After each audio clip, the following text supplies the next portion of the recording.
The sun hung low over the endless prairie, painting the dusty horizon in shades of burnt orange and deep crimson. Jack Sullivan stood at the edge of his property, one weathered hand shading his eyes as he watched his cattle move slowly across the parched grassland. The Wyoming Territory stretched before him like a vast, unforgiving sea of brown and gold, broken only by the occasional scrub brush and the distant purple shadows of the mountains. At 32, Jack had spent the last decade building his ranch from nothing but sweat, determination, and the inheritance his father had left him. The Double S Ranch wasn't much to look at. A modest wooden house with a wraparound porch, a barn that leaned slightly to the east, and a handful of outbuildings scattered across 200 acres of grazing land. But it was his, every splinter and fence post earned through backbreaking labor. The evening wind carried the scent of sage and dust, reminding him of how empty the house felt when he returned each night. His spurs jangled softly as he walked back toward the porch, where his dinner of beans and salt pork waited, cold on the table. The same meal he'd eaten for the past 3 nights, the same silence that greeted him every evening. Jack settled into his chair, the wood creaking under his weight. Through the window, he could see the first stars beginning to pierce the darkening sky. Out here, the stars were so numerous they seemed to crowd each other, fighting for space in the heavens. Beautiful, yes, but their brilliance only emphasized his solitude. He pushed the beans around his plate with a fork, his mind wandering to the families he'd seen in town last week. The Petersons with their 3 boys, all helping their father load supplies. The young Miller couple, her hand resting gently on her swollen belly while her husband negotiated prices at the general store. Even old Samuel Hayes had found himself a widow woman from back east, and they seemed content enough despite their age. A man wasn't meant to live alone. That truth had been gnawing at Jack for months now, growing stronger with each passing season. He'd tried courting some of the local girls when he was younger, but his shyness and the demands of the ranch had always gotten in the way. The few eligible women in Willow Creek were either already spoken for or looking for men with more polish than a rough-handed cowboy could offer. Jack stood abruptly, his chair scraping against the floorboards. He walked to the small desk in the corner of the room, where he kept his ledgers and correspondence. His hands, calloused from years of rope work and branding, trembled slightly as he pulled out a sheet of paper. The advertisement he'd torn from the Cheyenne newspaper 2 weeks ago lay beneath it, creased from being folded and unfolded so many times. Matrimonial news, connecting hearts across the frontier. Discreet correspondence service for respectable men and women seeking companionship. Results guaranteed. He'd heard of such services. Of course, mail-order brides. Some called them, though Jack preferred to think of it as practical matchmaking. Out here, where women were scarcer than rain in August, it made sense. A man could specify what he was looking for, and the agency would find suitable candidates. Simple, businesslike. No need for the fumbling courtship that had always left him tongue-tied. Jack dipped his pen in ink, hesitating over the blank page. How did a man sum up his life, his hopes, in a letter to strangers? He scratched his jaw, feeling the day's stubble, then began to write in his careful, deliberate script. To the Matrimonial News Agency. My name is Jack Sullivan, age 32, owner of the Double S Ranch in Wyoming Territory. I am seeking a modest, respectable woman for marriage. I have 200 acres of good grazing land, 50 head of cattle, and a solid house with room for a family. I am not a drinking man and attend church when distance permits. I seek a bride who values hard work and quiet living. She should be of gentle disposition, skilled in household matters, and content with the simple pleasures of ranch life. I am not looking for beauty or fancy ways, just a good woman who can help make a home in this lonesome country. Age and looks matter less than character and willingness to share the challenges of frontier life. I can provide a comfortable if modest life, protection, and faithful companionship. The nearest town is 15 miles distant, so she must be prepared for isolation. Winters are hard, summers harder, but the land is good for those willing to work it. If you know of such a woman seeking an honest man and a chance at building something lasting, I await your correspondence. Respectfully, Jack Sullivan, Double S Ranch, Willow Creek, Wyoming Territory. He read the letter twice, frowning at his plain words. Perhaps he should have mentioned that he could read and write well enough, or that he'd built the house with an eye toward expanding it for children someday. But no, better to keep it simple. He wasn't looking for romance or poetry, just a helpmate. Someone quiet and steady who wouldn't mind the isolation or the hard work. Jack folded the letter carefully, sealing it with candle wax. Tomorrow. He'd ride to town and post it, along with the agency fee that would eat into his savings for winter supplies. It was a gamble. But what choice did he have another winter alone in this house, with only the wind for company? Might drive him mad. He stepped out onto the porch, breathing in the cool night air. Somewhere in the distance, a coyote howled, its lonely cry echoing across the plains. Jack knew that sound, had heard it 1,000 times, but tonight it seemed to speak directly to the ache in his chest. A modest bride, he murmured to himself, testing the words. Someone small and quiet, who wouldn't disturb the careful order of his life. Someone who would cook his meals and mend his clothes, who would give him children to carry on the Sullivan name and help with the endless work of the ranch. Not a love match, perhaps, but something practical and lasting. The stars wheeled overhead in their ancient patterns, indifferent to the hopes of one lonely cowboy. Jack allowed himself a moment to imagine it coming home to warm light spilling from the windows, the smell of fresh bread, the soft voice of a woman humming as she worked. Simple dreams for a simple man. He had no way of knowing that the letter now resting on his desk would bring him something entirely different from what he'd ordered. That the universe, in its infinite sense of humor, was about to send him exactly what he needed rather than what he thought he wanted. That his carefully ordered life was about to be turned upside down by a woman who would arrive like a prairie storm, sudden, powerful, and impossible to ignore. But tonight, Jack Sullivan only knew his loneliness and his hope. He stood on his porch, a solitary figure against the vast darkness of the Wyoming night, and dared to believe that somewhere beyond these endless plains, his future was waiting. The wind picked up, rattling the windows and stirring the dust in the yard. Change was coming to the Double S Ranch, whether Jack Sullivan was ready for it or not. The stagecoach kicked up a cloud of dust that hung in the afternoon air like a dirty veil. Jack Sullivan stood at the edge of town, his best shirt already damp with nervous sweat despite the October chill. 3 months had passed since he'd sent his letter to the matrimonial news agency. 3 months of correspondence with a woman named Margaret Donnelly, whose neat handwriting had promised everything he'd asked for: a quiet disposition, household skills, and contentment with simple ranch life. He shifted his weight from foot to foot, watching the coach rumble closer in her letters. Margaret had described herself as of modest stature and temperament, which suited Jack fine. He pictured a small, perhaps plain woman with downcast eyes and gentle manners, someone who would slip into his life without causing ripples. The coach lurched to a stop, and Jack's heart hammered against his ribs. The driver jumped down, beginning to unload luggage while passengers emerged. An elderly couple first, then a traveling salesman, and then Jack's mouth went dry. The woman who stepped down from the coach was nothing like what he'd imagined. She stood tall, nearly matching his own height, with curves that her traveling dress couldn't disguise despite its modest cut. Rich auburn hair crowned her head, pinned up but with rebellious tendrils escaping to frame a face that was handsome rather than pretty. But it was her eyes that struck him most bright green and looking directly at him with an confidence that made his knees weak. "Jack Sullivan," her voice carried across the space between them, strong and clear, not the timid whisper he'd expected. He managed a nod, his tongue suddenly thick in his mouth. Miss Donnelly." She smiled then, and it transformed her face entirely. "Call me Maggie.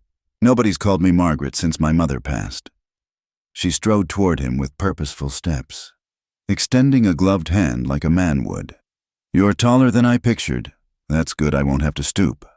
Jack stared at her outstretched hand for a moment before remembering his manners. Her grip was firm, her palm warm even through the glove. You... He swallowed hard. "You're not quite what I expected." Maggie laughed, a rich sound that turned heads along the street. "No, I suppose I'm not. The agency said you wanted modest. Well, I'm modest in my wants and needs. Mr. Sullivan. Just not in my person. I hope that won't be a problem." The challenge in her eyes made him step back. This wasn't right. This wasn't what he'd ordered at all. Where was the meek little woman who would cook his meals and keep quiet? This woman looked like she could wrestle a calf to the ground and enjoyed doing it. "I've got a wagon," he managed, gesturing vaguely toward the general store. "For your things." "Wonderful. I'll need help with my trunk, it's rather heavy." She turned back to the coach, and Jack couldn't help but notice the way her dress pulled tight across her hips as she pointed out her luggage to the driver. The trunk was indeed heavy. Jack grunted as he lifted it, wondering what in God's name she'd packed. Books and anvil. Maggie grabbed 2 carpet bags herself, waving off his attempt to take them. "I can manage. Lead the way to this ranch of yours. I'm eager to see what I'm working with." Working with, like she was a partner rather than a wife. Jack's mind reeled as he loaded the wagon. This was all wrong. He'd been clear in his requirements. The agency had betrayed him, sending this force of nature instead of the gentle flower he'd requested. The ride to the ranch stretched before them. 15 miles of awkward silence and stolen glances. Maggie had positioned herself on the wagon seat like she belonged there, back straight, eyes taking in the landscape with obvious interest. "It's beautiful country," she said, breaking the silence. "Harsh, but beautiful. How long have you been out here?" 10 years, Jack replied, keeping his eyes fixed on the horses' backs. "Came out after my father died, left me some money to start with." "And you've been alone all that time?" There was something in her voice, not pity, exactly, but understanding. "Had ranch hands sometimes, when I could afford them." "That's not what I meant." Jack's jaw tightened. "Yes, alone." She nodded, seeming to accept this. "Well, you're not alone anymore." The certainty in her voice unnerved him. She spoke like the matter was settled, like she hadn't noticed his disappointment, his shock, or maybe she had noticed and simply didn't care. The Double S Ranch appeared as the sun was beginning to sink toward the horizon. Jack watched Maggie's face as they crested the final hill, saw her eyes widen as she took in the modest buildings, the vast expanse of land. "It's perfect," she breathed, and he couldn't tell if she was being sarcastic. "It's not much," he said defensively. "Like I wrote, it's modest, simple." "It's real." She turned to him, those green eyes bright. "It's honest work on honest land. What more could anyone want?" Jack helped her down from the wagon, his hands spanning her waist. She was solid, substantial, real in a way that made his carefully ordered expectations crumble.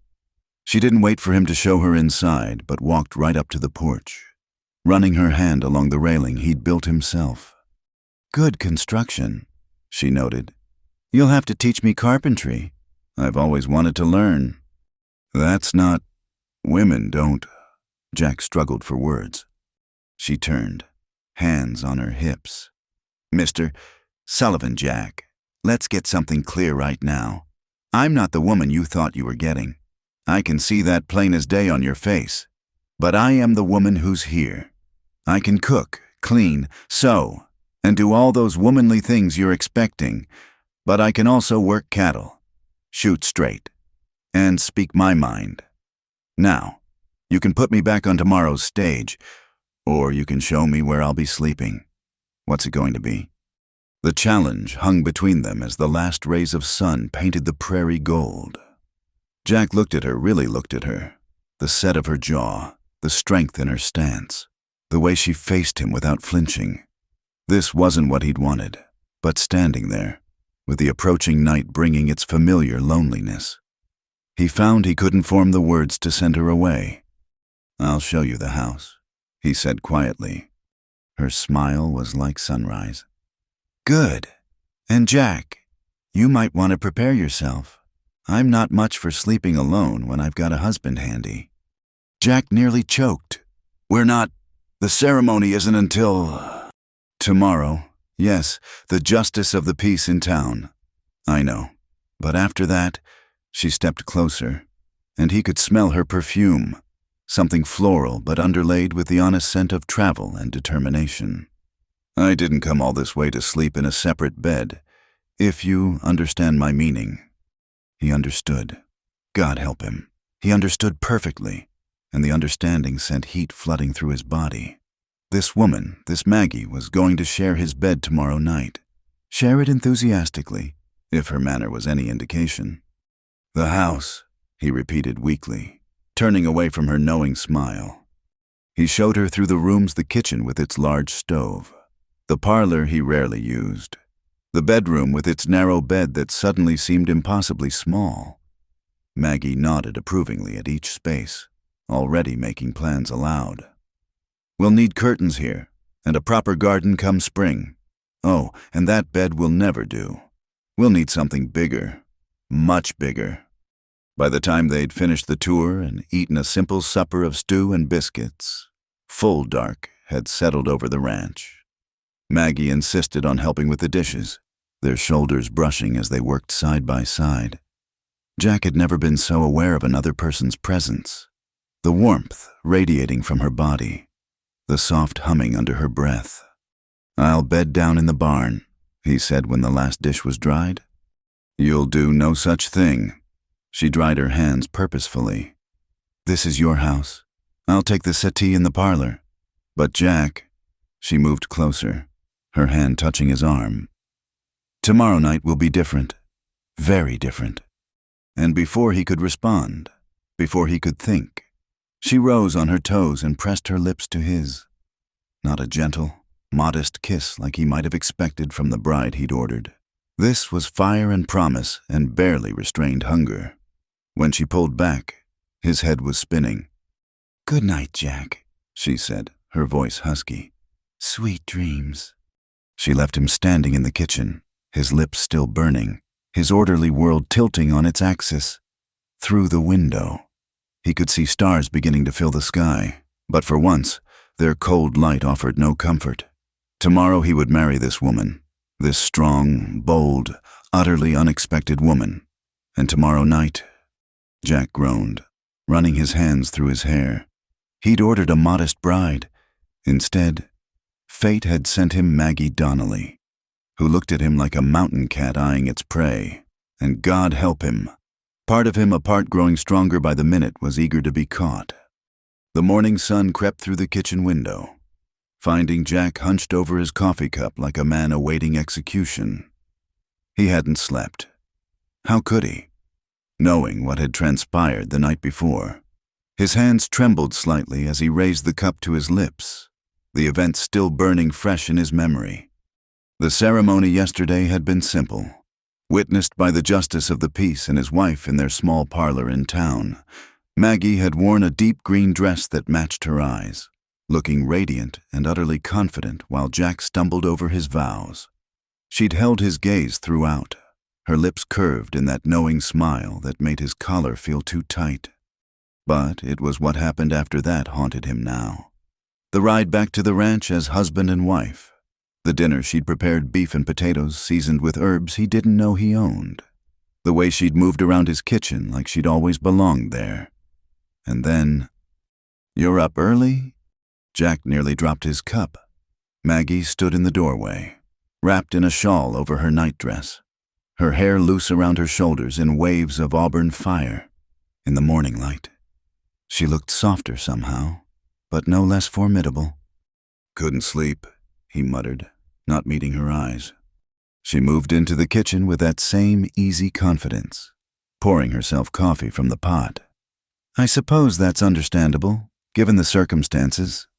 She settled into the chair across from him, studying his face. Having regrets. I don't. Jack stopped, unsure how to finish. How could he explain the war raging inside him, the proper part of him? The part raised on strict notions of how men and women should behave was scandalized. But another part, a part he'd kept locked away for years, had come alive under her touch. I wasn't raised to, that is, women don't usually. He gestured helplessly. Take charge. Maggie sipped her coffee, unperturbed. Show desire enjoy the marriage bed as much as their husbands. Jack's face burned. Yes. Well, Jack Sullivan, you'd better get used to it. I'm not some fainting flower who'll lie still and think of house chores while you take your pleasure. When I want my husband, I'll have him. And from what I discovered last night, her eyes glinted wickedly. You don't truly mind as much as you're pretending to. The truth of it made him squirm. She was right. Once his shock had worn off, once she'd overcome his protests with kisses that set his blood on fire, he'd responded with a passion that surprised them both. The narrow bed had indeed proved inadequate for their enthusiastic union. It's not proper, he said weakly. According to whom? The same society that says a woman shouldn't work cattle or speak her mind. The same proper folks who'd have us sleep in separate beds except for procreation. Maggie leaned forward. Jack, we're on the frontier. The rules are different here. We make our own proper. A cow's low bellow drifted from the pasture, reminding Jack of the day's work ahead. He stood abruptly, needing distance from her intensity. I need to check the herd. I'll come with you. That's not necessary. I'm your wife, not your guest. She rose, matching his stance. I meant what I said about working this ranch alongside you. Now, do you have any trousers that might fit me, or shall I ride in my dress? Trousers, Jack stared. You can't wear. Who's going to see me out here, the cattle? They won't be scandalized. She moved past him toward the bedroom. Never mind. I'll look myself. An hour later, Jack found himself riding alongside a woman dressed in his spare pants and shirt, both garments taken in hastily with pins. Maggie sat her horse his gentler mare like she'd been born to it, her posture easy and natural. She'd tucked her hair under his old hat, but rebellious strands escaped to catch the morning light.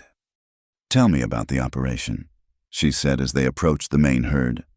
How many head? What's your breeding strategy? Where do you drive them come market time? Despite himself, Jack found himself explaining. She asked intelligent questions, understood the answers, made suggestions that actually made sense. When they reached the cattle, she dismounted without hesitation, moving among them with the confidence of someone who'd worked livestock before. You didn't mention this in your letters, Jack said, watching her examine a cow's hoof for stones. You didn't ask. You wanted modest and household skills. I gave you what you wanted to hear. She straightened, brushing dust from her borrowed pants. Would you have corresponded with me if I'd mentioned I could ride and rope? No, he admitted. Exactly. And we'd both have missed out on this. She gestured between them, and he wasn't sure if she meant the marriage or the partnership or something else entirely. They worked through the morning, checking fences, moving a small group of cattle to better grazing. Maggie matched him task for task, her strength and stamina impressive. But it was her enthusiasm that struck him most, the way she threw herself into each job with genuine pleasure. You enjoy this, he said as they paused to water the horses at the stream. Shouldn't I? It's good work under God's own sky. Better than being trapped in some city parlor, doing embroidery and gossiping about neighbors. She splashed water on her face, heedless of propriety. Is that what you wanted, a woman who'd hide indoors all day? Jack considered the question honestly. I thought I did. It seemed simpler. Simpler isn't always better. She moved closer, her wet hands cool against his cheek. Jack, I know I'm not what you expected, but can you honestly say you're disappointed? He couldn't. That was the hell of it. Everything about her challenged his expectations, but as the morning had worn on, he'd found himself relaxing, even enjoying her company. She made him laugh with her observations about the cattle's personalities. She noticed things he'd missed: a weak spot in the fence, a cow favoring one leg. And when she looked at him with those bright eyes, something in his chest expanded painfully. "No," he said quietly. "Not disappointed, just overwhelmed." Confused, a little scandalized. She grinned. "Good. A man needs shaking up now and then. Keeps the blood flowing." The sun climbed toward noon, the October air warming despite the season. They headed back toward the house for lunch, riding side by side in companionable silence. Jack stole glances at his wife trying to reconcile this vibrant, capable woman with the meek bride he'd imagined. "What made you answer my advertisement?" he asked suddenly.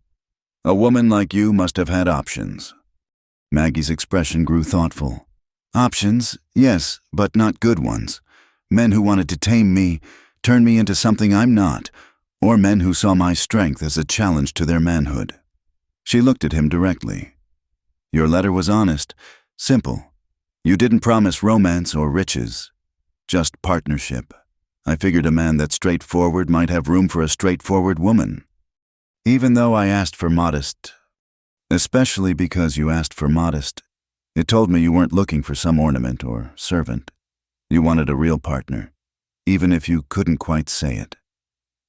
They reached the house, and Maggie swung down from her horse with easy grace. "I'll start lunch while you tend the horses.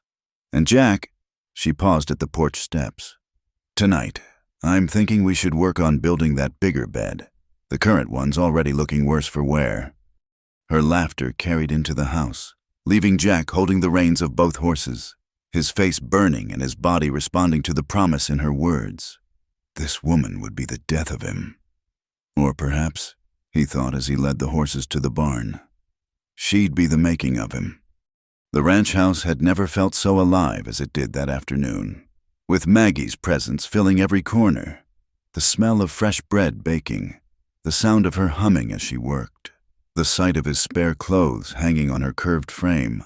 All of it was foreign and familiar at once, like coming home to a place he'd never known he was looking for.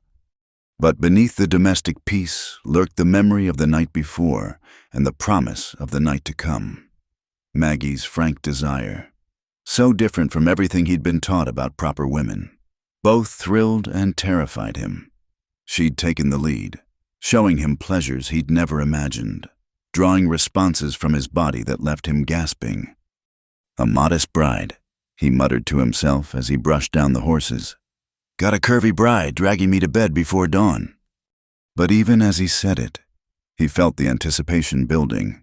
Whatever Maggie was or wasn't, she was his now, and God help him, he was hers. The frontier might be vast and unforgiving, but it no longer felt quite so lonely, not with Maggie Donnelly Sullivan filling his house with bread and laughter and the promise of another night that would leave them both breathless. The sun traced its arc across the Wyoming sky, marking the hours until darkness would fall and Maggie would make good on her promises. Jack found himself working faster, eager despite his lingering shock to see what other surprises his unexpected bride might have in store. The November wind howled across the prairie, driving sheets of dust against the windows of the Double S Ranch. Jack pulled his collar higher as he wrestled with a stubborn fence post, his hands numb despite his thick gloves. 3 weeks had passed since Maggie's arrival, and the ranch had transformed in ways both subtle and profound. "Need help with that?" Maggie's voice carried over the wind. She approached carrying a bucket of hot coffee and wearing his old coat over her dress, a sight that still made his chest tighten oddly. "I can manage," Jack grunted, though the post remained stubbornly tilted. "Of course you can." She set down the bucket and grabbed the post from the other side. "On 3. Together they straightened it, Maggie's strength adding to his own. It was like this with everything now. 2 sets of hands, 2 minds working problems, 2 bodies sharing the load. Jack drove in the supporting rocks while she held it steady, neither speaking beyond what was necessary. They'd developed this wordless communication, born of shared labor and growing understanding. "Storm's coming," Maggie observed, studying the darkening horizon. Feels like a bad one. Jack followed her gaze. The clouds building in the north had an ominous weight to them, purple-black and heavy with threat. We'd better get the cattle moved to the sheltered pasture. They worked through the afternoon, driving the herd to the protection of a natural valley where rock formations would block the worst of the wind. Maggie rode like she'd been born on horseback, anticipating the cattle's movements, cutting off strays before they could bolt. When one ornery bull decided to make a stand, she faced him down without flinching, using her mount and rope to convince him to join the others. "Where did you learn to work cattle?" Jack asked as they took a brief rest, sharing water from his canteen. "My uncle had a small ranch in Missouri. After my parents died, I lived with him for 5 years. She wiped her mouth with the back of her hand, a gesture that would have horrified a proper lady. "He had no sons, so I became the help he needed." "What happened to him?" "Died. His wife remarried quick, a man who made it clear I wasn't welcome." Her tone was matter of fact, but Jack caught the flash of old hurt in her eyes. "That's when I started looking at the matrimonial advertisements." The wind picked up, sending tumbleweeds racing across the landscape like fleeing spirits. They remounted, pushing to get the last of the herd settled before the storm hit. As they worked, Jack found himself watching Maggie, the determined set of her jaw, the way she moved with the horse as if they were one creature, the strength in her arms as she swung her rope. She caught him looking and grinned. "Having second thoughts, husband?" "No," he said, surprising himself with the certainty of it. "No second thoughts." They barely made it back to the house before the storm struck in earnest. The temperature plummeted, and the wind became a living thing, clawing at the walls and screaming through every gap in the boards. They stumbled inside, breathless and covered in dust. "I'll get a fire going," Jack said, but Maggie was already at the stove, coaxing the banked coals to life. "You check the shutters. This sounds like it might tear them clean off." He secured the house while she prepared a hot meal venison stew from the deer he'd shot last week, along with the biscuits she'd mastered after only 2 attempts. They ate while the storm raged outside, the house creaking and groaning under the assault. "Built solid," Maggie noted, running her hand along the wall. "You do good work, Jack Sullivan." "My father taught me. Said a man's house should stand against whatever nature throws at it." Wise man. She began clearing the dishes, but a particularly vicious gust made the whole structure shudder. The lamp flickered, casting wild shadows. "Leave those," Jack said. "We should—" A crash from outside cut him off. Through the window, they could see the barn door had torn loose, banging against the frame. If it broke completely, the horses inside would be exposed to the storm's fury. "I'll go," Jack said, reaching for his coat. "We'll go." Maggie was already pulling on the borrowed pants she'd taken to wearing for work. "You'll need someone to hold the door while you fix it." "It's too dangerous." "Jack Sullivan, when are you going to learn?" She faced him, hands on hips. "I'm not some delicate flower you need to protect. I'm your partner. Now, are we going to argue while your barn falls apart, or are we going to fix it?" They ventured into the storm together, bent nearly double against the wind. The 50 yards to the barn felt like miles. Flying debris stung their faces, and the dust was so thick Jack could barely see Maggie beside him. But she stayed close, one hand on his arm to keep them together. The barn door thrashed like a living thing. Together they wrestled it back into place while the horses whinnied in fear. Jack's hands fumbled with the repair, numb from cold, until Maggie produced a hammer from somewhere and held the board steady while he nailed. It was rough work, temporary, but it would hold until the storm passed. Inside the barn, they collapsed against the wall, breathing hard. Maggie's hair had come completely loose, whipping around her face in wild tangles. Dust covered them both, and Jack could taste grit between his teeth. "You all right?" he asked. She laughed, the sound barely audible over the wind. "Never better. Nothing like a good storm to make you feel alive." "You're crazy," he said, but he was smiling. Probably. She moved closer, seeking warmth. But you married me anyway. They stayed in the barn until the worst seemed to pass, making sure the horses were calm. Jack found himself telling her about other storms he'd weathered alone, the times he'd thought the wind might carry the whole ranch away. She shared her own story's floods in Missouri, a tornado that had missed her uncle's ranch by mere miles. When they finally made it back to the house, they were both shivering. Maggie immediately began heating water for baths, while Jack added more wood to the fire. The storm still raged, but its fury had diminished to mere anger rather than rage. "You first," Jack said when the water was ready. "Together," Maggie countered, already unbuttoning her dust-caked shirt. "We'll save water and stay warmer." Jack's face heated. Even after 3 weeks of marriage, her casual attitude toward intimacy still caught him off guard. But as another gust shook the house, the practical appeal of her suggestion won out. They bathed together in the large wash basin, Maggie scrubbing his back with the same matter-of-fact efficiency she brought to every task. Later, wrapped in blankets before the fire, they listened to the storm's gradual retreat. Maggie had made hot toddies with the whiskey Jack kept for medicinal purposes, and the warmth spread through his chest like liquid comfort. "Thank you," he said quietly. "For what?" "The barn. You were right, I needed help." She shifted to look at him. "That wasn't so hard to admit, was it?" "My father always said a man should stand alone, handle his own problems." "Your father never met me." She smiled. "Besides, standing alone is overrated. Standing together. Now that's something worthwhile." As if to emphasize her point, she curled closer, fitting against his side like she belonged there. Jack wrapped his arm around her, marveling at how natural it felt. This woman who faced down storms and stubborn bulls, who wore pants and spoke her mind, who'd turned his ordered life into something far more complex. She was becoming essential to him in ways he couldn't quite name.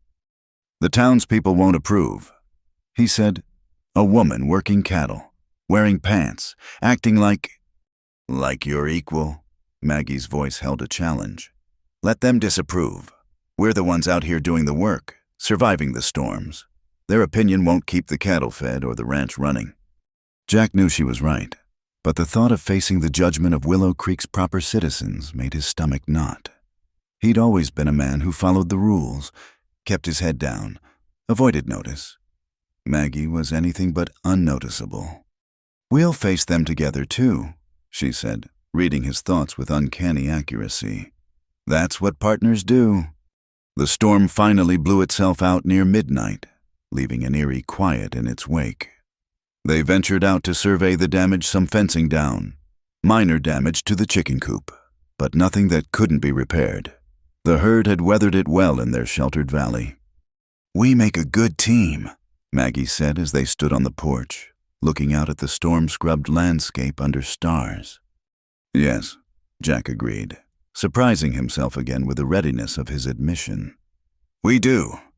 She turned to him, her eyes bright in the starlight. "No more trying to do everything alone." "I'll try," he said honestly. "Old habits are hard to break." "I'm patient." She rose on her toes to kiss him, a gentle promise rather than the passionate claim of their nights. "We've got time to figure it out together." Together, the word was beginning to sound less foreign, more like a promise worth keeping. As they went inside, Jack realized the storm had done more than test the ranch's defenses. It had shown him something fundamental about the woman he'd married. Her strength wasn't a challenge to his own, but a complement to it. Where he was stubborn, she was flexible. Where he was silent, she spoke up. Where he would have stood alone against the wind, she stood beside him. The ranch was already different with her presence cleaner, warmer, more alive. But it was the partnership growing between them that marked the real change. Tomorrow would bring new challenges, repairs to make, work to be done, and for the first time in his adult life, Jack Sullivan wouldn't face them alone. The December sun offered little warmth as Jack and Maggie rode into Willow Creek for supplies. It was their first trip to town together since the wedding, and Jack felt the weight of impending judgment like a stone in his stomach. Beside him, Maggie sat straight-backed on her mare, wearing a proper dress but with her divided riding skirt that allowed her to sit astride rather than side-saddle. "Stop fretting," she said without looking at him. "You're making your horse nervous." "I'm not fretting. You're grinding your teeth. I can hear it from here." Jack forced his jaw to relax. The truth was, he'd been dreading this trip for days. Word traveled fast on the frontier, and by now everyone would know he'd married a mail-order bride. What they'd think when they met Maggie Strong. Outspoken Maggie, who'd helped him brand cattle just yesterday, he didn't want to imagine. The main street of Willow Creek stretched before them, rutted and dusty despite the winter cold. As they tied their horses outside Morrison's general store, Jack noticed curtains twitching in windows, faces appearing and disappearing behind glass. The judgment had already begun. "Mrs. Sullivan. Mrs." Morrison's voice rang out as they entered the store, her tone carrying forced brightness. She was a thin woman with sharp features that matched her personality. "How wonderful to finally meet you. We've all been so curious about Jack's new bride." Maggie smiled pleasantly, though Jack caught the steel beneath it. "Mrs. Morrison, what a well-stocked store you have. Jack's told me you carry the best goods in 3 counties. "He has Mrs." Morrison looked surprised, probably because Jack rarely spoke more than necessary during his visits. As Maggie moved through the store, selecting supplies with practiced efficiency, other women began to gather. Mrs. Hayes from the boarding house, Mrs. Fletcher, the banker's wife, even young Mrs.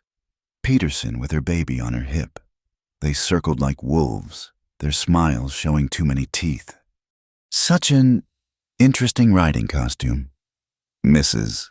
Fletcher observed, eyeing Maggie's divided skirt. "Very practical, I'm sure." "Indeed it is," Maggie replied evenly. "Hard to work cattle in a traditional skirt, tends to spook the horses when it flaps about." A collective intake of breath. "You work the cattle, Mrs.?" Hayes asked, her voice pitched high with scandal. "Of course. Jack and I are partners." Maggie hefted a bag of flour onto the counter without apparent effort. "A ranch requires all hands, don't you think?" "But surely," Mrs. Fletcher pressed. "A woman's place is in the home, maintaining proper standards, creating a civilized environment for her husband." Jack saw the flash in Maggie's eyes and stepped forward, but she was already responding. "I do maintain our home, Mrs. Fletcher. I cook, clean, mend, and manage the household. I simply do it in addition to real work, rather than instead of it." The temperature in the store seemed to drop. Mrs. Morrison busied herself tallying their purchases while the other women exchanged meaningful glances. Jack wanted to sink through the floor, but Maggie continued shopping as if she hadn't just challenged the entire social order of Willow Creek. It got worse at the feed store. Tom Bradley, who'd never had a good word for anyone, took one look at Maggie checking the quality of grain and snorted. "Letting your woman do your shopping now. Sullivan, what's next? She gonna break your horses too?" "I already have," Maggie said before Jack could respond. "Broke that pretty little Mustang last week. She'll make a fine riding horse come spring." Bradley's face reddened. "No proper woman. I'll take 50 pounds of oats and 25 of grain," Jack interrupted, his voice harder than usual. "Good quality. Bradley, not the chaff you tried to pass off last time." But the damage was done. By the time they'd finished their errands, half the town had gotten an eyeful of Maggie Sullivan, and Jack could practically hear the gossip spreading like wildfire. He helped load the wagon in tense silence, aware of eyes watching from every window. "Well," Maggie said as they headed out of town, "that went about as expected. You didn't have to tell them about working the cattle." "Would you prefer I lie?" "No, just—" Jack struggled for words. "You could have been more careful." Maggie pulled her horse to a stop, forcing him to do the same. Careful, you mean pretend to be something I'm not, simper and smile while they judge me for not fitting their narrow idea of womanhood. It would make things easier. For whom? Her green eyes blazed. For you. So you don't have to face their disapproval. I won't apologize for who I am. Jack Sullivan. Not to them, and not to you. She spurred her horse forward, leaving Jack to follow with the wagon. The 5-mile journey home passed in uncomfortable silence, broken only by the creak of wheels and the wind sighing through the grass. That evening, the storm that had been building between them finally broke. Maggie slammed pots in the kitchen while Jack tried to focus on repairing a bridle. Finally, he couldn't stand it anymore. They're going to make our lives difficult, he said. Only if we let them. She turned from the stove, hands on hips. Jack, those women in town, they're living lives of quiet desperation, trapped in their houses, their days filled with meaningless social calls and gossip. Is that what you wanted, a wife who'd wither away from boredom? I wanted someone who wouldn't cause trouble. No, you wanted someone who'd share your life. Well, this is your life, hard work, isolation, making your own way. Did you think a woman who chose this would be conventional? Jack set down the bridle, frustration boiling over. I thought she'd at least try to fit in, make some effort to... To what pretend, Hyde? Maggie's voice rose. I've spent my whole life being told to make myself smaller, quieter, less than I am. I won't do it anymore. Not even for you. They stared at each other across the kitchen, the lamplight casting harsh shadows. Jack saw the hurt beneath her anger, the years of rejection that had brought her to answer his advertisement in the first place. But he also saw his own fears reflected back the comfortable invisibility he'd cultivated, now shattered by her refusal to conform. I need some air, he muttered, heading for the door. Of course you do, Maggie called after him.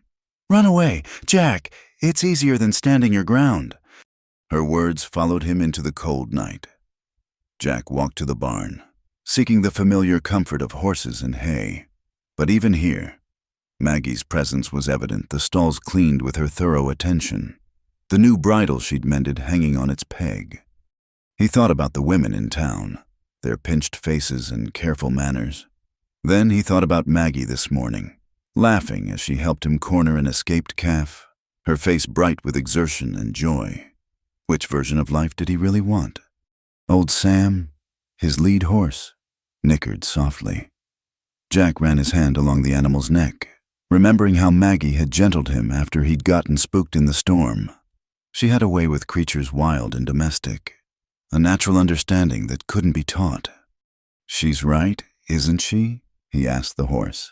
I am running away. Sam snorted, which Jack took as agreement. When he returned to the house, he found Maggie sitting at the table, a cup of coffee cooling in front of her. She looked up as he entered, her expression guarded. I'm sorry, he said, not for their behavior, but for expecting you to bear it quietly. She studied him for a long moment. I can't be someone I'm not. Jack, not even for you. If that means facing their scorn, so be it. I know. He sat across from her, gathering his courage. The truth is, you scare me sometimes. Not you yourself, but what you represent. Change, visibility. Having to actually stand for something instead of just getting by. Is that such a bad thing? Maybe not.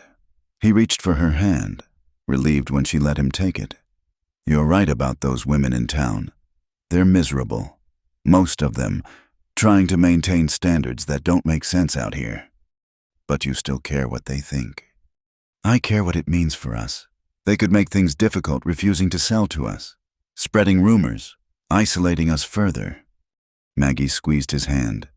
Then we'll handle it together, like we did the storm, like we do everything else. A sound from outside made them both freeze horses, moving fast.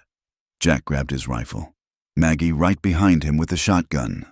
Through the window, they could see 3 riders approaching in the moonlight. Stay inside, Jack ordered. Like hell, Maggie replied, checking her weapon. But as the riders came closer, Jack recognized them, the three Briggs brothers, who had a ranch to the south, troublemakers and thieves. Though nothing had ever been proved, they pulled up just outside the porch light's reach. "Evening, Sullivan," called the eldest, Jed. "Heard you got yourself a new woman. Thought we'd come pay our respects." "It's late for a social call," Jack replied, keeping his rifle visible. "Well now, we're not exactly social types."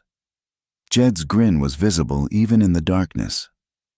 "But we heard some interesting things in town today. About your woman doing man's work, wearing pants, acting above herself. What my wife does is our business." "See, that's where you're wrong." Jed leaned forward in his saddle. "Woman like that gives other women ideas. Next thing you know, they're all wanting to wear pants and work cattle. Can't have that, can we, boys?" The other two laughed unpleasantly. Jack felt Maggie tense beside him, but she remained silent. "You need to get her under control, Sullivan," Jed continued, "or someone might have to do it for you." "Is that a threat?" Jack's voice was deadly quiet. "Just neighborly advice. Wouldn't want any accidents to happen. Ranch work can be dangerous for a woman who doesn't know her place." The silence stretched taut. Then Maggie stepped forward into the light, shotgun raised. "Mr. Briggs, I believe my husband asked you a question. Are you threatening us?" Jed's horse shied at her sudden appearance. Well, the pants-wearing woman herself." "That's Mrs. Sullivan to you." Her voice was steady as iron. "And if you or your brothers come near our property again without legitimate business, you'll learn just how well this pants-wearing woman can shoot. I've dropped wolves at 50 yards. Men are bigger targets." "You can't I?" She cocked the shotgun. "3 men, approaching a house at night, making threats. Sounds like self-defense to me. What do you think, Jack?" "I think the lady's got a point," Jack said, matching her tone. The brothers exchanged glances. They'd expected to find Jack alone, or with a woman they could intimidate. They hadn't expected Maggie. "This isn't over," Jed snarled. "Yes, it is," Maggie replied. "You boys ride on home now, and spread the word. Anyone who has a problem with how we run our ranch can take it up with both of us. Together." After another long moment, the brothers wheeled their horses and galloped away. Jack and Maggie stood side by side until the hoofbeats faded into the distance. "They'll be back," Jack said. "Probably." Maggie lowered her weapon. "But we'll be ready, won't we?" He looked at his wife, strong, fearless, magnificent in her determination. The townspeople would gossip. The Briggs brothers would cause trouble. Their life would be harder because Maggie refused to hide her nature. But it would also be real, true, worth living. "Yes," he said, meaning it. "We'll be ready, together." The fire crackled in the hearth, casting dancing shadows across the cabin walls. Outside, January snow fell silent and thick, blanketing the prairie in pristine white. Jack and Maggie sat close together on the old settee, a rare moment of quiet after the evening chores. "Tell me about your parents," Maggie said softly, her head resting against his shoulder. Jack tensed slightly. He rarely spoke of the past, but something about the intimacy of the moment, the snow-muffled silence surrounding them, made the words come easier. "My father was a hard man," he began. "Not cruel, just hard. Believed in work and discipline above all else. My mother died when I was 10, and I think something in him died with her." "Is that when he stopped smiling?" Jack looked at her in surprise. "How did you know?" "Because that's when you learn to stop smiling too." She traced a finger along his jaw. "I've seen how you fight it sometimes. Like joy is something dangerous." He caught her hand, holding it against his chest. "He used to say emotion made a man weak. That out here, only the strong survive." He was wrong. Maggie shifted to face him fully. "Strength isn't about being stone. It's about bending without breaking, feeling without drowning. Your father, did he ever remarry?" No, he said one woman was enough heartbreak for any man's lifetime. Jack stared into the fire. I watched him grow more isolated every year. By the end, he barely spoke except to give orders. Died alone in that house in Missouri. And I don't think he minded. And you decided that was how men should be. It's all I knew. He pulled her closer. Until you came along and turned everything upside down. Maggie was quiet for a moment. My turn, I suppose. She took a deep breath. My parents loved each other fiercely. Embarrassingly, sometimes. My father would dance with my mother in the kitchen while dinner burned. She'd laugh at his terrible jokes like they were the funniest things ever spoken. Sounds nice. It was, but it also meant when the fever took them both, they left me completely alone. My uncle was nothing like them, practical, gruff, focused on survival. I think I reminded him too much of my mother, her spirit.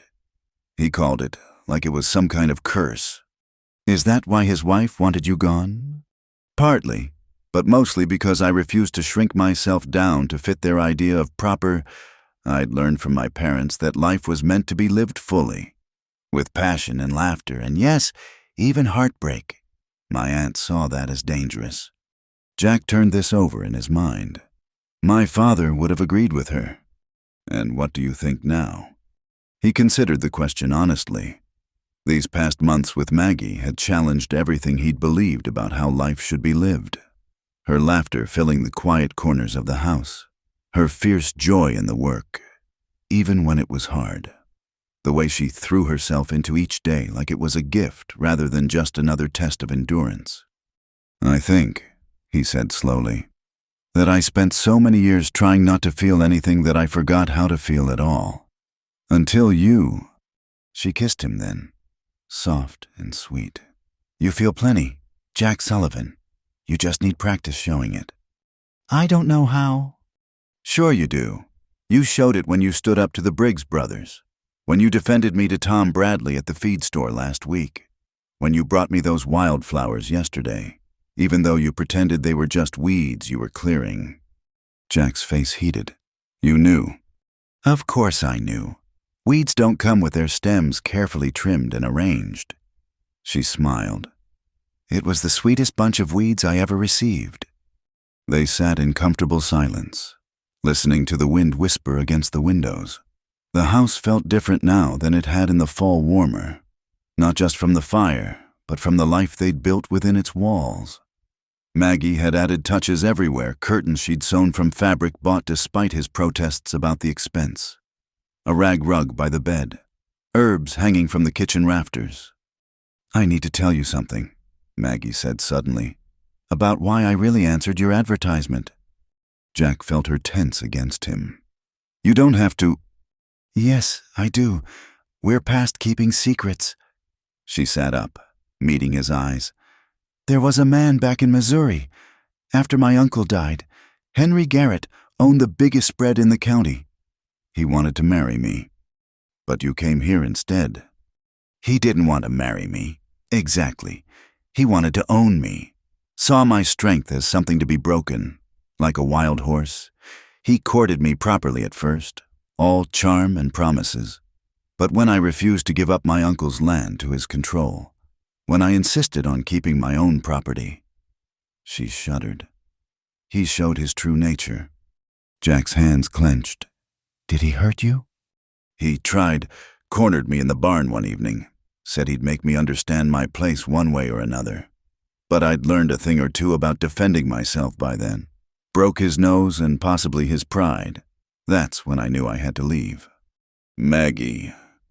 He had influence, connections, started spreading rumors that I was unnatural, dangerous.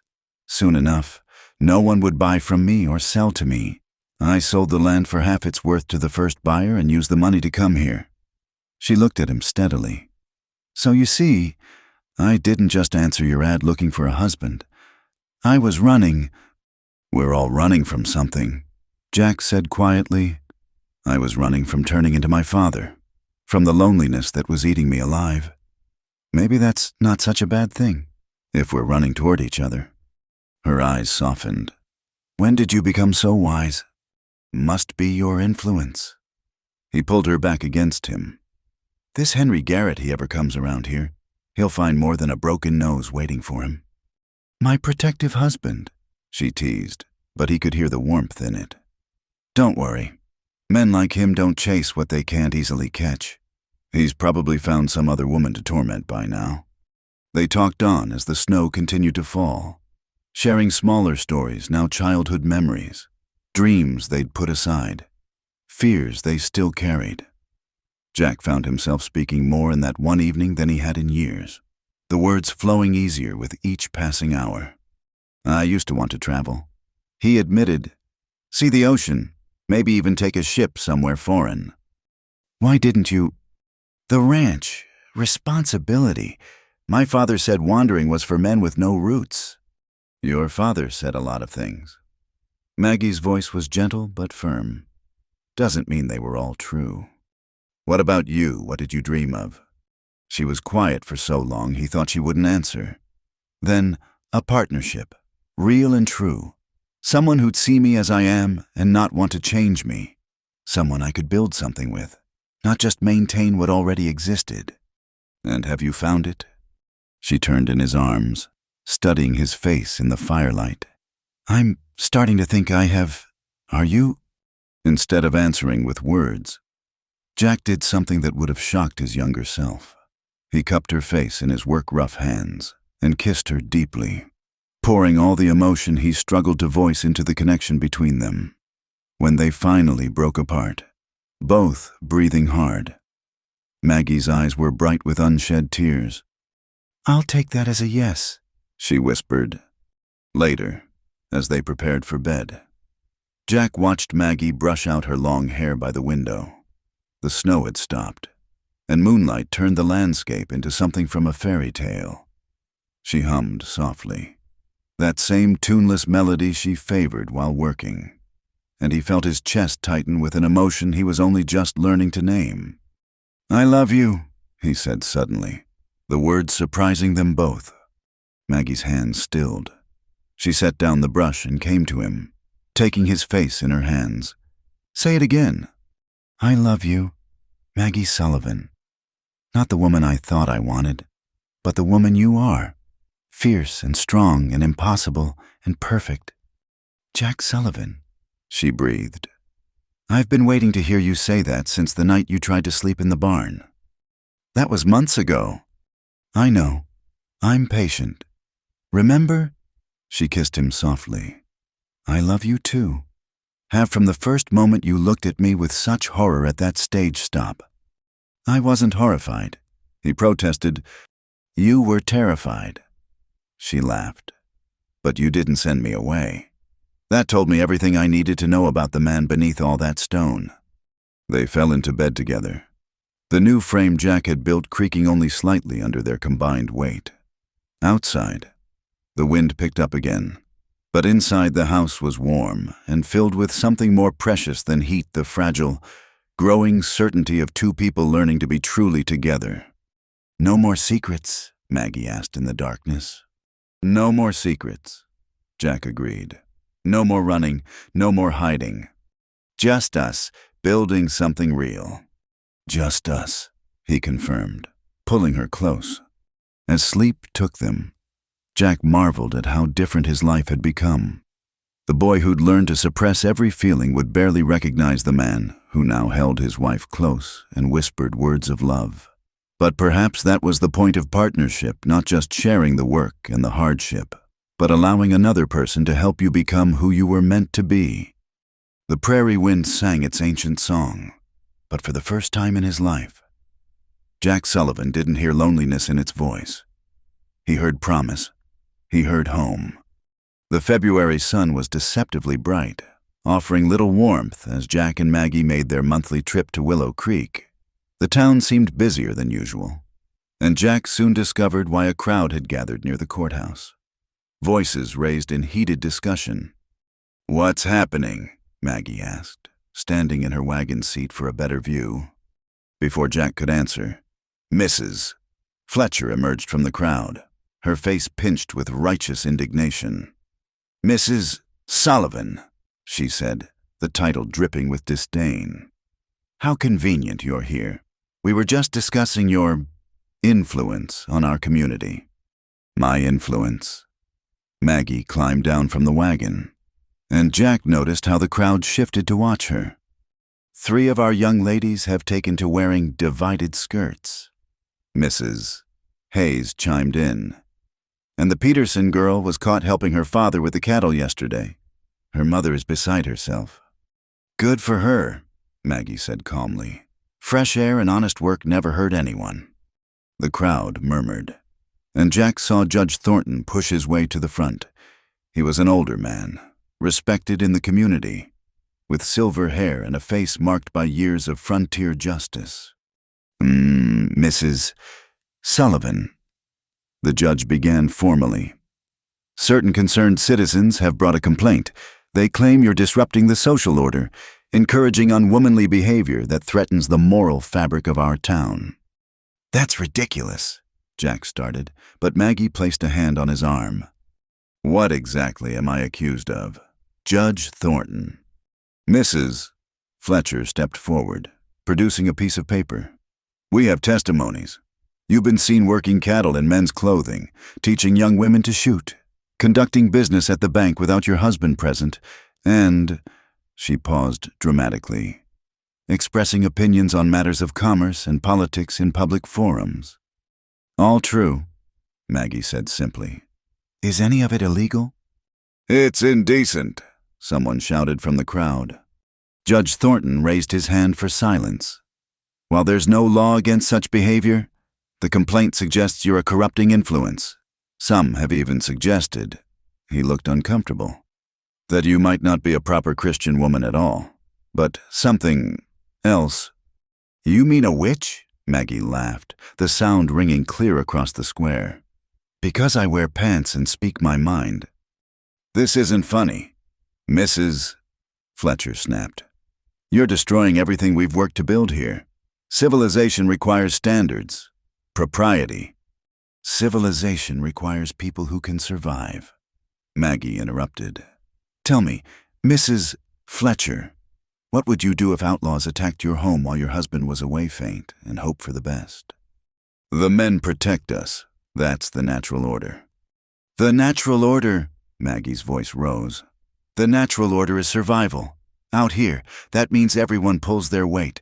Every hand counts. Every person, man or woman, needs to be strong."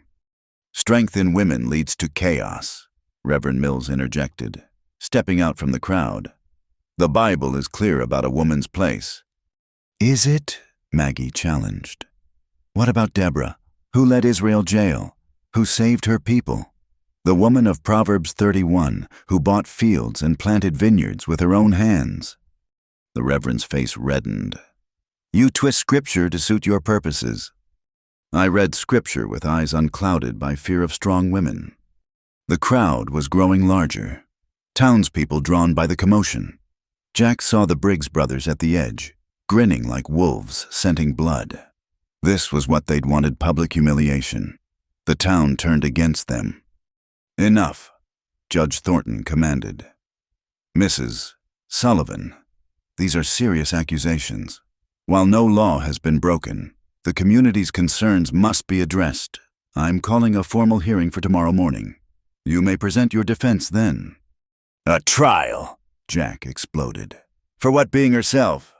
"For disturbing the peace and potentially corrupting the youth," the judge replied wearily. "It's not a criminal trial, Mr. Sullivan, but a community hearing. The outcome could affect your standing in this town, your ability to do business here." "You mean they want to run us out?" Jack said flatly. "Some do," the judge admitted quietly. "But nothing's decided yet. 10 o'clock tomorrow morning. Bring whatever witnesses or evidence you wish." The crowd began to disperse, but not before Jack caught the ugly expressions, heard the muttered threats. Maggie stood tall throughout, her chin raised, refusing to show any weakness. "We should go," Jack said quietly. "No," Maggie's eyes flashed.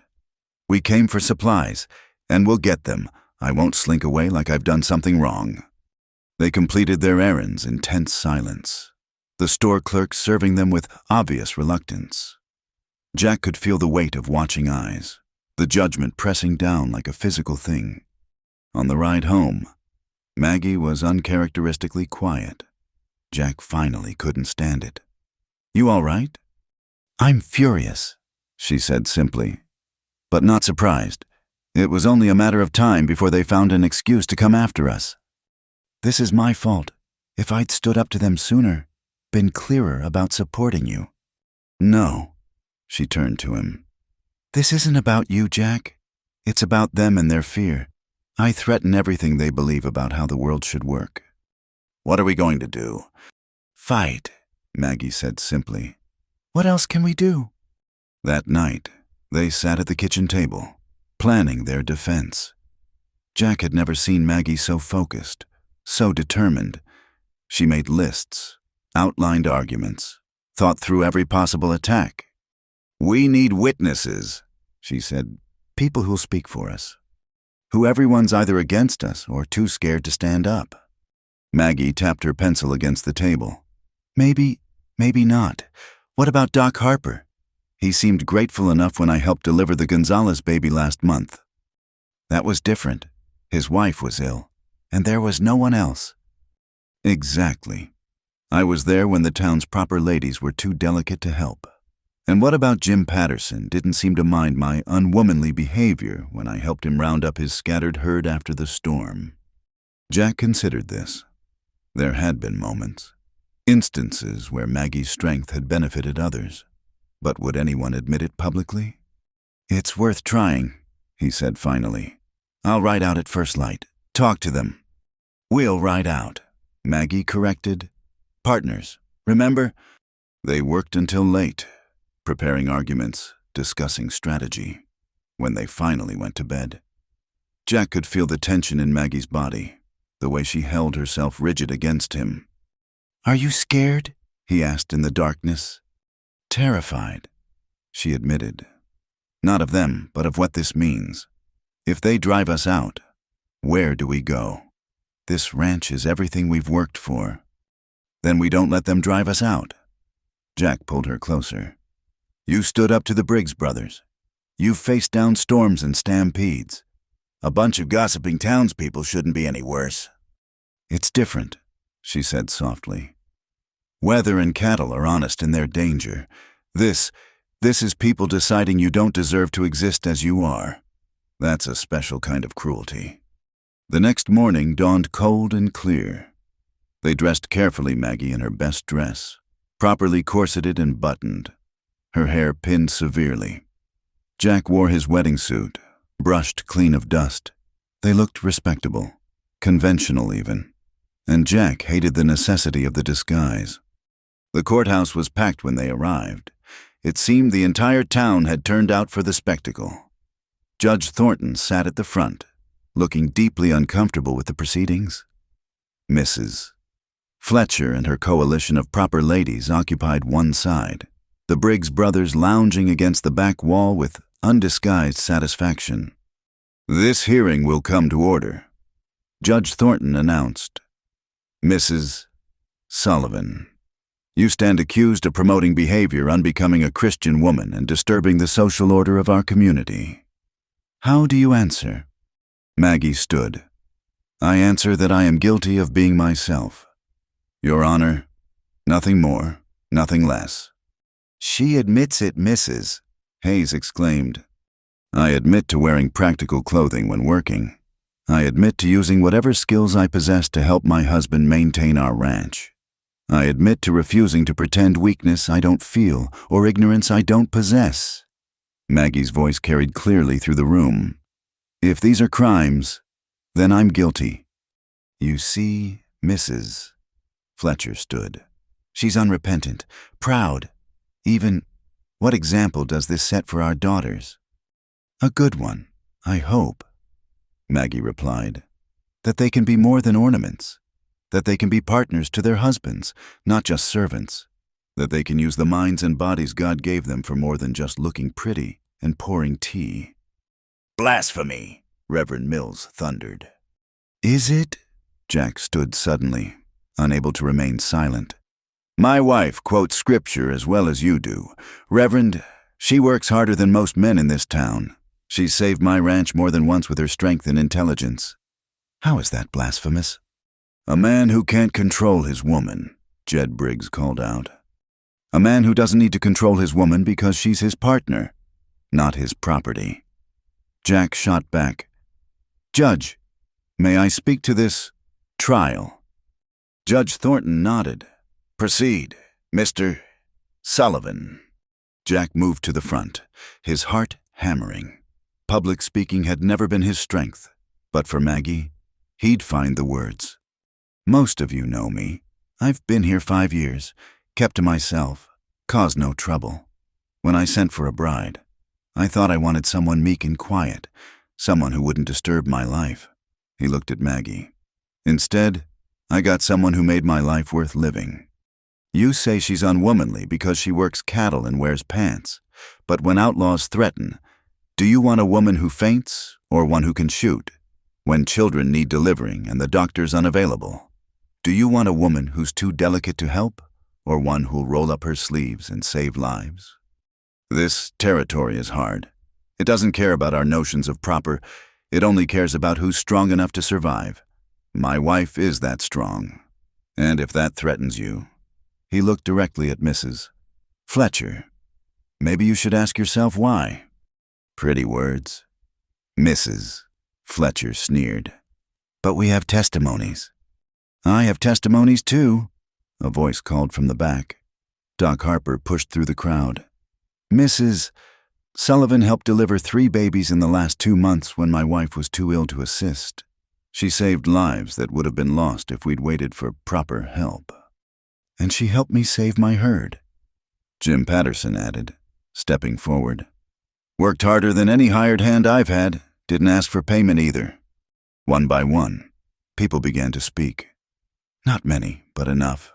The young woman who'd learned to shoot from Maggie after her husband died, leaving her alone on their homestead.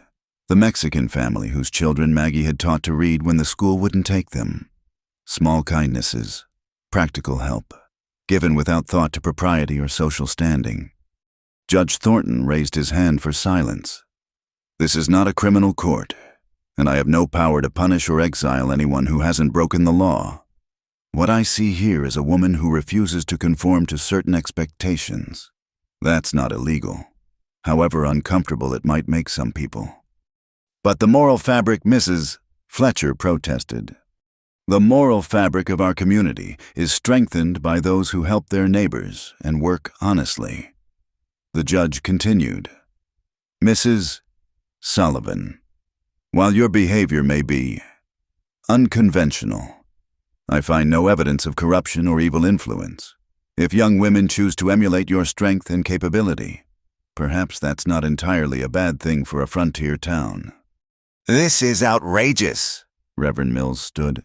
You're sanctioning the destruction of God's natural order. I'm sanctioning nothing. Reverend, I'm simply saying that no law has been broken and no punishment is warranted. This hearing is concluded. The crowd erupted in mixed reactions. Some stormed out in disgust, others nodded approval. The Briggs brothers slunk away, their entertainment spoiled. But what struck Jack most was the small group of younger women who approached Maggie, their eyes bright with something like hope.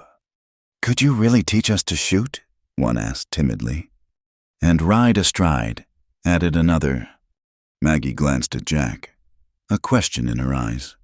He nodded, seeing the future stretching before them different from what he'd imagined, but no less promising. Sunday afternoons, Maggie said firmly. After church, bring your own ammunition. As they left the courthouse, Jack felt the shift in the air. They hadn't won everyone over, probably never would. But they'd claimed their place, defended their right to live as they chose. Some would always hate them for it, but others might find courage in their example. Thank you, Maggie said quietly as they climbed into the wagon. For standing up there, for defending us. Lonely cowboy ordered a modest bride, Jack said, repeating the words he'd thrown at the crowd. Got a curvy bride dragging him into bed before dawn, and I got the woman of my life. Maggie laughed. The sound brightened the cold air. "You certainly know how to make a public declaration, Mr. Sullivan." "I learned from the best, Mrs. Sullivan." As they headed home, Jack realized the hearing had changed something fundamental. They were no longer just trying to fit into the edges of this community. They were claiming their place at its heart, on their own terms. It wouldn't be easy, nothing worthwhile ever was. But they'd face whatever came next the way they faced everything else. Together. 5 years had passed since the courthouse hearing, and the Double S Ranch had transformed into something neither Jack nor Maggie could have imagined. The original modest homestead had expanded a larger barn, additional corrals, and a new wing on the house that accommodated their growing family. Jack stood on the porch in the early morning light, watching his wife in the corral with their daughter. 4-year-old Sarah sat confidently on the gentle mare, her auburn hair so like her mother's gleaming in the sun. Maggie walked alongside, one hand on the horse's neck, teaching with patient encouragement. "Keep your back straight, little one," Maggie instructed. "The horse can feel if you're nervous." "I'm not nervous, Mama," Sarah declared, her chin lifted in a gesture Jack recognized all too well. "I'm brave like you." His son Tom, barely 2, played in the dust at Jack's feet, stacking wooden blocks with serious concentration. Inside, he could hear the baby 3-month-old Mary beginning to fuss in her cradle. Their life had become rich with the chaos of children, and Jack wouldn't have it any other way. "She's a natural," Maggie called to him, leading the horse in a wider circle. "Going to be riding alone by summer, just like her mother," Jack replied, scooping up Tom before he could eat another handful of dirt. The sound of approaching horses drew their attention. A group of riders appeared on the horizon, and Jack tensed automatically before recognizing them several women from town, led by none other than Mrs. Peterson, whose daughter had been one of the first to join Maggie's Sunday shooting lessons. "Mrs. Sullivan." "Mrs."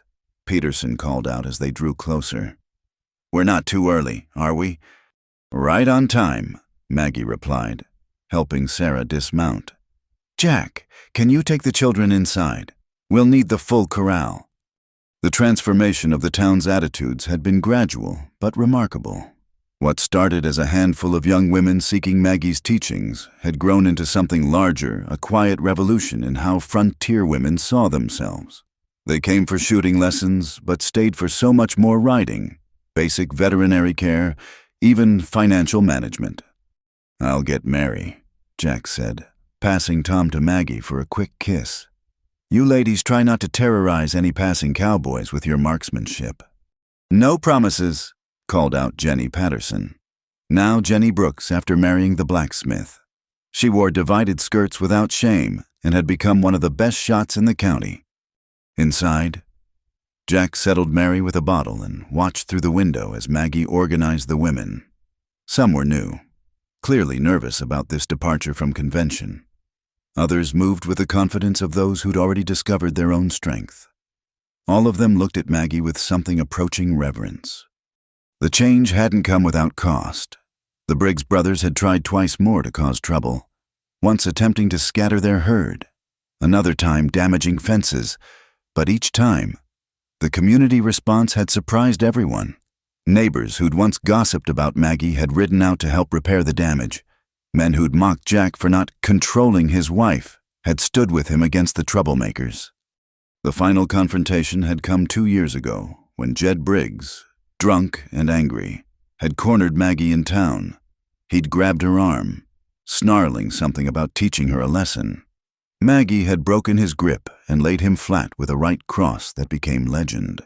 But what mattered more was that 3 townsmen had immediately stepped forward, making it clear such behavior wouldn't be tolerated. The Briggs brothers left the county after that, and good riddance. "Papa, hungry," Tom announced, tugging at Jack's pants. "All right, partner, let's see about some breakfast." As he prepared food for his son, Jack reflected on how natural this had become, him tending the children while Maggie worked outside. They'd found a rhythm that suited them, sharing both the domestic and ranch duties according to ability and availability rather than rigid roles. The ranch itself had prospered. With Maggie's head for figures and Jack's knowledge of cattle, they'd built their herd to over 200 head. They'd hired hands, good men who respected Maggie's authority as much as Jack's. Last year's drive to the railroad had brought enough profit to pay off their remaining debts and start saving for the children's future. Mr. Sullivan. A voice called from the yard. Jack looked out to see a stranger, a young man in city clothes, looking decidedly out of place. "Can I help you?" Jack asked, stepping onto the porch with Tom on his hip. "I'm James Morrison from the Territorial Gazette. I'm writing a story about the changing roles of women in the West, and I was told your wife would be someone to speak with." Jack almost laughed. "You'll need to talk to her about that. She's in the corral, teaching marksmanship." The reporter's eyes widened. "Truly how progressive." "That's one word for it," Jack said dryly. "Wait here. I'll see if she has time." He found Maggie demonstrating proper stance to a new student. When he explained about the reporter, she grinned. "A story about frontier women, and they want to talk to the troublemaker." "You're not a troublemaker," Jack said. "You're a pioneer. Different thing entirely." She kissed his cheek. "Send him out in 20 minutes. Let him see what we're actually doing here first." The reporter proved to be earnest and curious, asking thoughtful questions about the challenges facing frontier women. Maggie spoke eloquently about the need for practical skills, the importance of partnership in marriage, the ways traditional expectations could be adapted to frontier realities without abandoning values of family and community. "Some would say you're destroying the fabric of society," the reporter ventured. "We're strengthening it," Maggie replied firmly. "A society where women can only be ornaments is weak. Out here, we need every person capable and contributing. That makes us all stronger." That evening, after the women had gone home and the children were in bed, Jack and Maggie sat on their porch watching the sunset paint the prairie in shades of gold and crimson.